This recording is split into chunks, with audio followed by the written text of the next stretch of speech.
Now, as always on a Wednesday here on Credlin, we're joined by Wordsmith and broadcaster Kel Richards. Kel, welcome. Let's start with a viewer question. Karen from Parramatta asks, why we call trousers Dacks?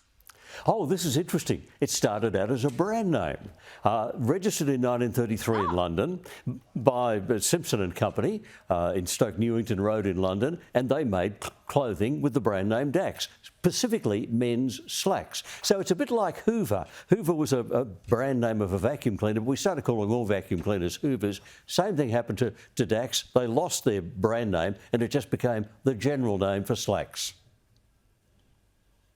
Interesting. Now, Steve has got a question about dingo, the word dingoes of Gari, Fraser Island. Now, those dingoes are being called Wangari instead of dingo. Why is that, Kel? Because as I understand it, dingo is already an Indigenous word. Why are we calling them Wangari?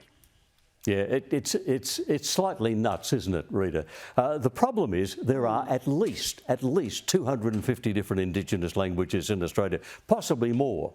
So every Indigenous language has got a different name for the native dog.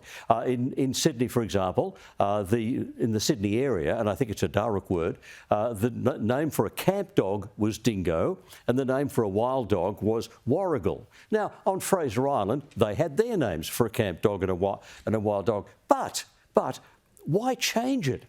We don't speak those languages. We speak English. English adopts words from other languages. The word we've adopted for the native dog is dingo. Now, if you change that to everywhere, every local name around Australia, you'd have 250 different names for native dogs. I mean, the idea is nonsense. Dingo is the English word. We're speaking English. That's our national language. The English word for a native dog in Australia is dingo. It is, and it comes from the Indigenous language. But most Indigenous people who know their native language would not know what Wangari is, because as you said, there's 250 languages, there's lots more dialects. So not only do we not know what that word means, most Indigenous folk don't know what that means. I don't know exactly who they're doing this for. It just seems to be academics going nuts. Rita, can I support that?